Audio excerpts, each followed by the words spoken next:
आज हम लोग पढ़ने वाले हैं शिव पुराण का बारात, शिव जी की बारात की यात्रा। ब्रह्मा जी बोले, जब शिव जी ने अपने नंदी आदि सब गणों को बुलाकर प्रसन्नतापूर्वक अपने साथ चलने की आज्ञा दी, सभी गणराज अपनी अपनी सेना लेकर चले। सभी प्रधान गणों ने अपने साथ असंख्य असंख्य और करोड़ों करोड़ गणों के साथ ले विविध रूपों में शंकर जी के विवाह के लिए प्रस्थान किए। सभी गणराज सहस्त्रों हाथ वाले, जटा मुकुटधारी, मस्तक पर चंद्र रेखाधारी, नीलकंठ और त्रिनेत्र थे।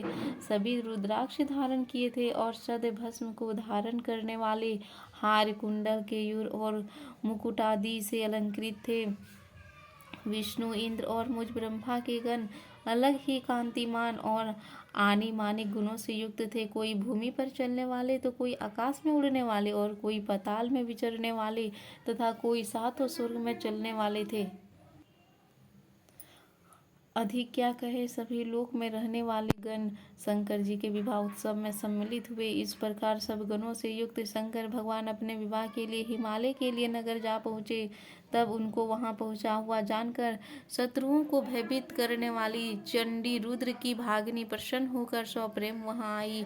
प्रेत उसके आसन थे और सर्पों के भूषणों से भूषित सिर पर महाकांतिमान सुवर्ण में कलश को धारण किए हुए थे। उनके अनेकों करोड़ों गणों के साथ वहां आकर प्रीतिपूर्वक कौतूहल कर उपद्रव करना प्रारंभ कर दिए। उसके पीछे रुद्र के 11 करोड़ प्रिय गण डमरू और भैरी तथा शंखों के शब्द कर रहे थे और तीनों लोकों को व्याकुल हो गए। दुर्गंधी के शब्दों से ही भी कौतूहल होने लगा। सारा अमंगल दूर होकर सारा जगत मंगल रूप हो गया और उन सब के पीछे सब देवता उत्साहित होकर चलते थे।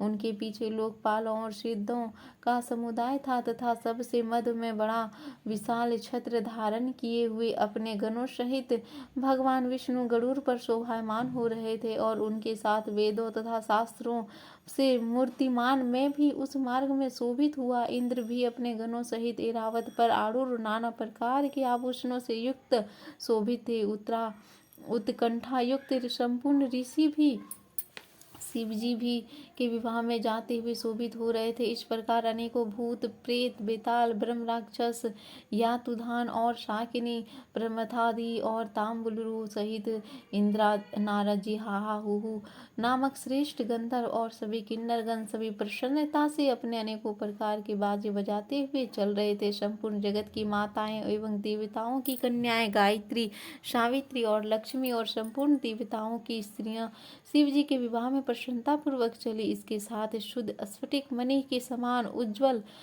अत्यंत सुंदर बेल पर आरूढ़ भगवान शंकर मार्ग में चलते हुए परम शोभा को प्राप्त हो रहे थे।